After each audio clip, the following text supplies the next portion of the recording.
بسم اللہ الرحمن الرحیم۔ السلام علیکم تمام سننے والوں کو خوش آمدید میرے چینل سچی آپ بیتی پر۔ تو جن دوستوں نے ابھی تک میرے چینل سچی آپ بیتی کو سبسکرائب نہیں کیا ہے وہ اسے سبسکرائب کریں اور بیل کے بٹن کو پریس کریں تاکہ آپ کو ملتی رہے چینل کی آنے والی تمام اپڈیٹ۔ اور جو دوست میرے چینل پر ابھی نئے آئے ہیں انہوں نے میرے چینل کو ابھی سبسکرائب کیا ہے، میں ان کو دل سے خوش آمدید کہتی ہوں۔ اور آپ تمام دوستوں کا بے حد شکریہ جنہوں نے میرے چینل کو پسند کیا ہے اور اس کے لیے بہت سی دعائیں بھیجی ہیں، شکریہ۔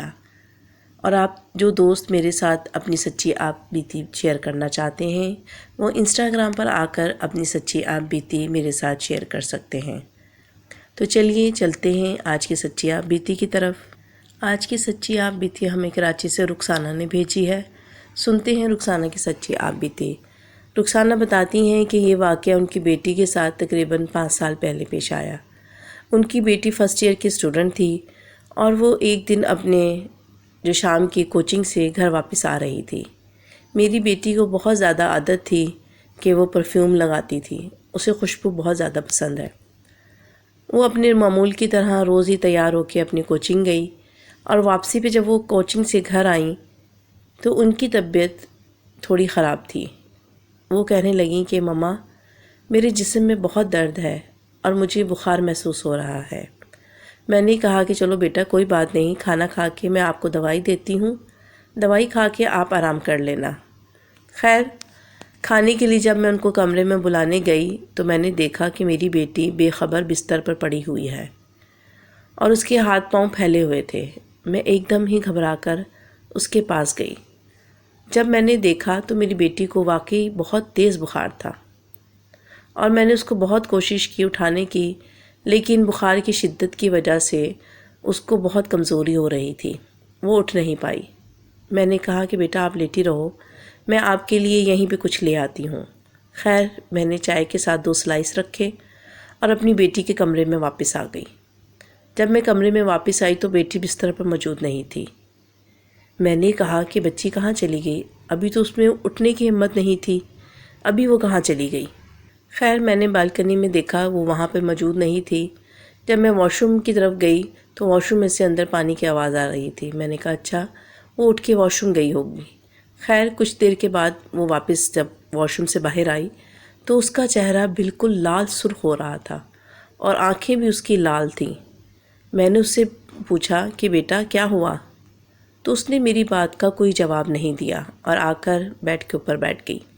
میں نے اس کو چائے کے ساتھ سلائس دیے تو اس نے وہ نہیں کھائے۔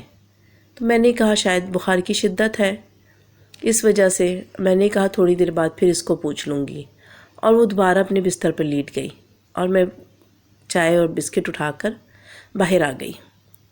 کیونکہ میں ایک ہاسپٹل میں جاب کرتی تھی اور میری نائٹ ڈیوٹی ہوتی تھی، میں نے اپنے ہسبینڈ سے کہا کہ بیٹی کو آپ تھوڑی دیر کے بعد کچھ دے دیجیے گا کیونکہ اس کی طبیعت ٹھیک نہیں ہے۔ انہوں نے کہا اچھا ٹھیک ہے۔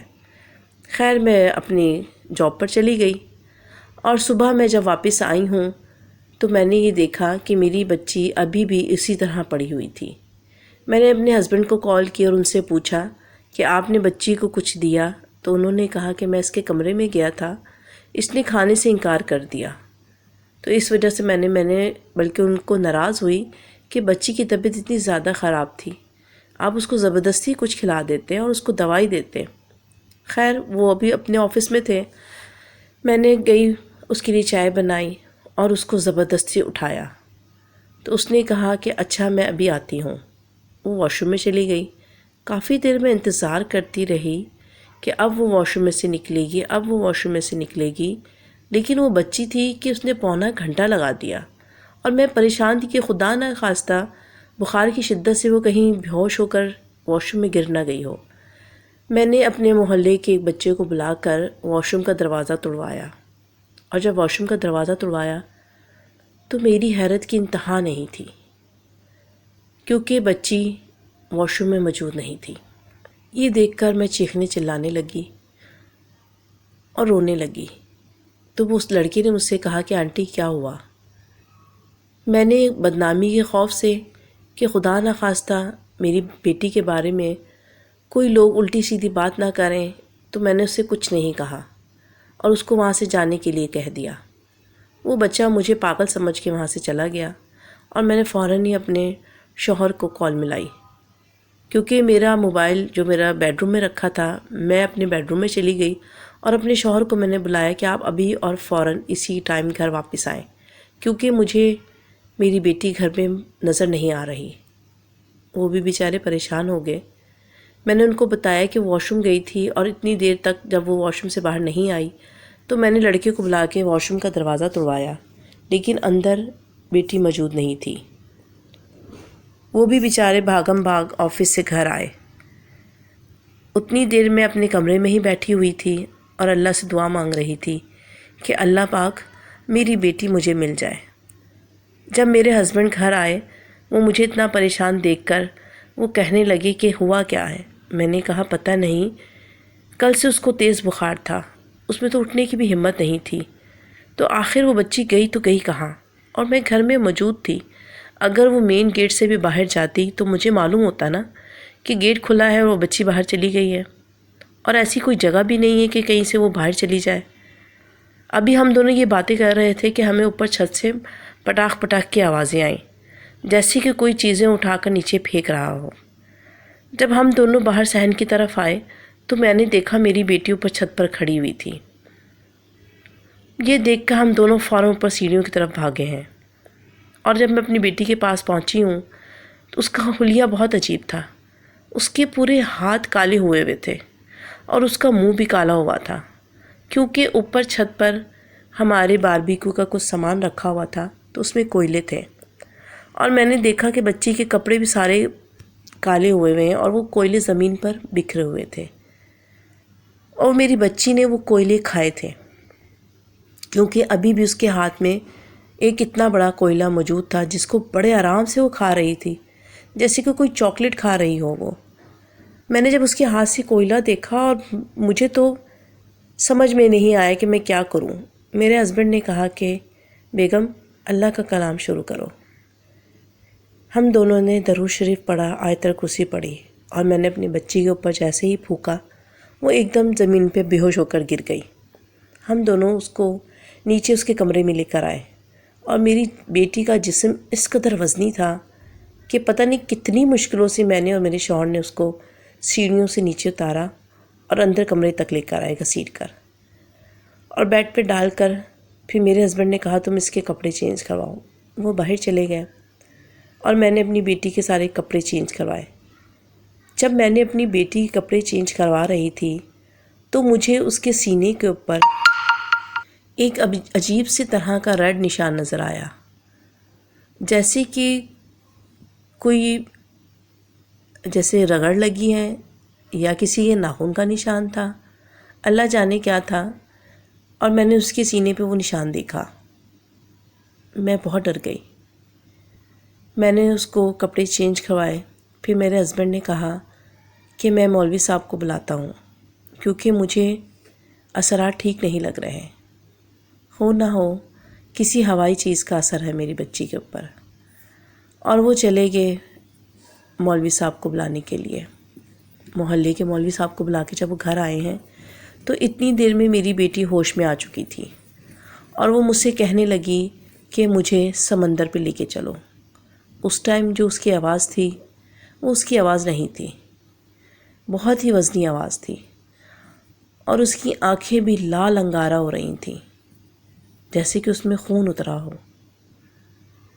خیر میں نے اس سے کہا کہ اچھا تمہارے ابو آتے ہیں تو ہم تمہیں لے کر چلتے ہیں، اور جیسے ہی میرے شوہر مولوی صاحب کو لے کر آئے ہیں، مولوی صاحب نے اجازت لی اندر آنے کی، کمرے میں وہ آئے ہیں، بچی دیکھ کر تو پاگل ہو گئی، اور اس نے عجیب عجیب طرح کی آوازیں، کبھی گدھے کی آواز، کبھی کتے کی آواز، کبھی عجیب سی آوازیں نکالنے لگی وہ، اور اس کی آوازیں دیکھ کر میں میرا شوہر تو بہت خوفزدہ ہو گئے، کیونکہ اللہ نے بہت ہی سالوں کے بعد، بہت منت و مرادوں کے بعد اللہ نے مجھے ایک بیٹی عطا کی تھی، اور میں اس کا یہ حال دیکھ کر رو رہی تھی کہ اللہ پاک میری بیٹی کو ٹھیک کر دے، کہ نہ جانے اس کو کیا ہو گیا ہے۔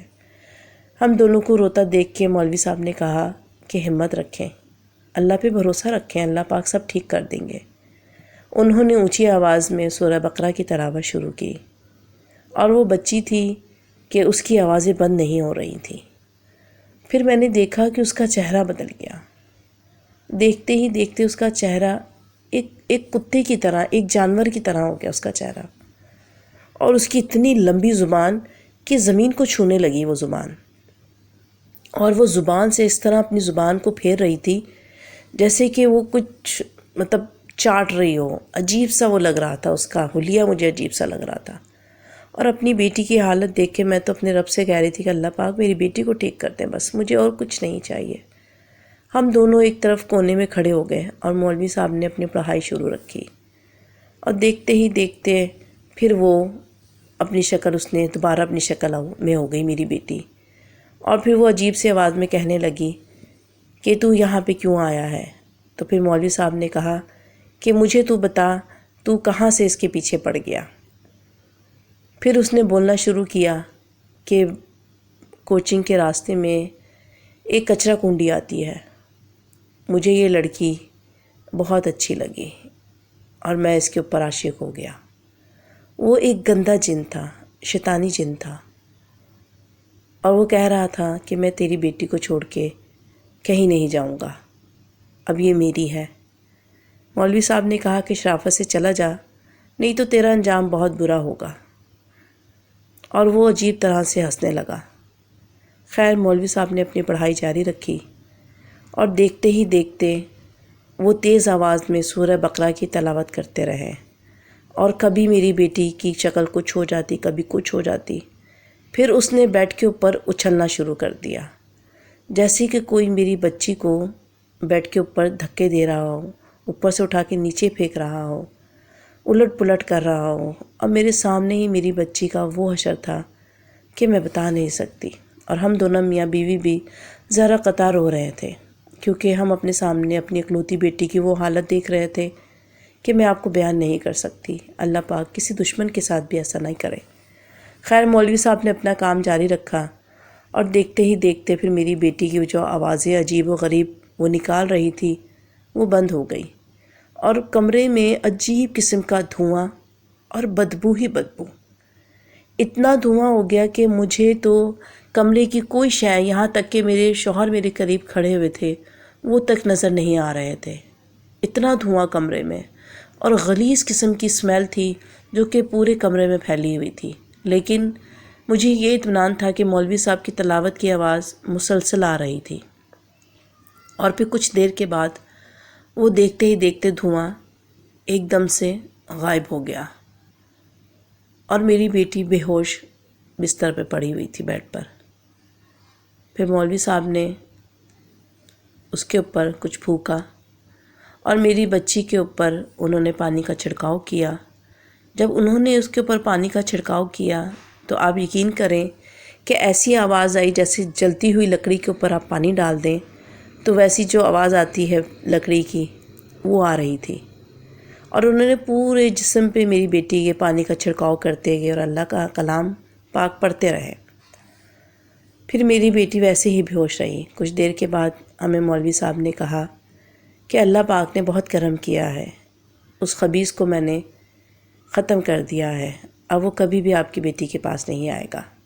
اپنی بیٹی کا آپ دھیان رکھیں، اور کوشش کیجئے کہ اس کو بالکل بھی خوشبو مت لگانے دیجئے، اور آپ اس کو ایک دفعہ سمندر پہ ضرور لے کے جائیے گا،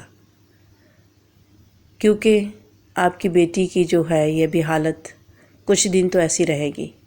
1 سے 2 دفعہ آپ سمندر پہ اس کو لے جا کے نہلائیں، اس کے بعد یہ ٹھیک ہو جائے گی۔ خیر ہم نے مولوی صاحب کا بہت شکریہ ادا کیا، اور میں نے اپنی بیٹی کو گلے لگا کر اللہ کا بہت شکر ادا کیا کہ اللہ پاک آپ نے میری بیٹی کو بچا لیا، وہ خیر و عافیت سے ہم دونوں میاں بیوی کے پاس تھی۔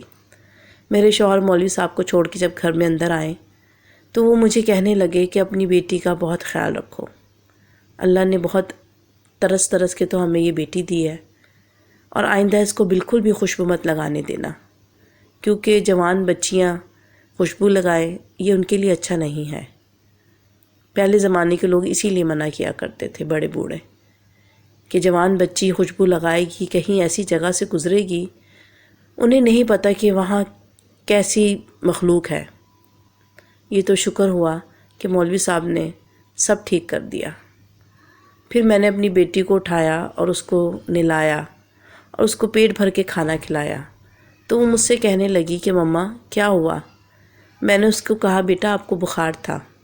اس کو میں نے کوئی بات بھی نہیں بتائی کہ اس کے ساتھ کیا ہوا۔ پھر میرے ہسبینڈ نے کہا کہ اس کو ڈاکٹر کے پاس لے کے جاتے ہیں، کیونکہ اس نے جو کوئلے کھائے ہیں کہیں وہ اس کو نقصان نہیں دیں۔ خیر بڑی مشکلوں سے ہم لوگ اس کو ڈاکٹر کے پاس لے کے گئے، تو وہ مجھ سے پوچھتی بھی رہی کہ مما کیا ہوا؟ میں نے کہا بیٹا کچھ نہیں، آپ کا چیک اپ کروانے لے کے جا رہے ہیں۔ پھر جب ہم ڈاکٹر کے پاس گئے، ہم نے ان کو بتایا تو وہ حیران ہوئے کہ کوئلے۔ پھر انہوں نے کہا کہ اس کا ایکس رے کرنا پڑے گا، کچھ کرنا پڑے گا۔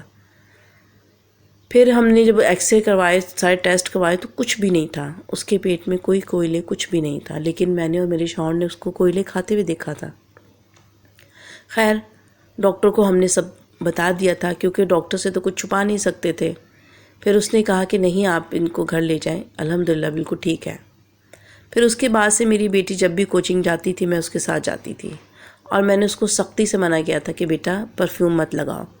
اس نے مجھے کہا بھی کہ مما کیوں؟ میں نے کہا نہیں بیٹا پرفیوم مت لگاؤ، اور میں نے اس کے کمرے میں سے تمام پرفیوم کی، یہاں تک کہ اپنے گھر سے بھی تمام خوشبو کی بوتلیں گھر سے باہر پھینک دیں، کیونکہ میں نہیں چاہتی تھی کہ میری اکلوتی بیٹی کے ساتھ پھر خدا نہ خواستہ کوئی ایسا حادثہ ہو۔ بہت عرصہ گزر گیا، پھر جب میں نے اس کو بتایا تو اس کو بہت حیرت ہوئی۔ میں نے اسے کہا کہ بیٹا آپ کے ساتھ اس طرح ہوا تھا۔ جب ایک دن وہ اپنی دوست کے ساتھ کسی شادی میں جا رہی تھی تو اس نے بہت اصرار کیا پرفیوم لگانے کا، تو پھر میں نے اس کو ساری تفصیل بتا دی کہ بیٹا اس لیے میں اب آپ کو منع کرتی ہوں۔ پھر میری بیٹی اس چیز کو مان گئی، اور پھر اس کے بعد سے اس نے پرفیوم استعمال نہیں کیا۔ اب ماشاءاللہ میری بیٹی یونیورسٹی میں پڑھتی ہے، اور الحمدللہ اس کے بعد کبھی بھی اس کے ساتھ کوئی ایسا واقعہ نہیں ہوا۔ تو یہ تھی رخسانہ کی سچی آپ بیتی۔ امید کرتی ہوں آپ لوگوں کو بیحد پسند آئی ہوگی۔ اس ویڈیو کو لائک کرنا مت بھولیے گا، اور اپنے دوستوں کے ساتھ شیئر کرنا بھی مت بھولیے گا۔ اپنا اور اپنے پیاروں کا بہت خیال رکھیے گا، مجھے اور اپنے پیاروں کو اپنی نیک دعاؤں میں ضرور یاد رکھیے گا۔ اللہ حافظ، فی امان اللہ۔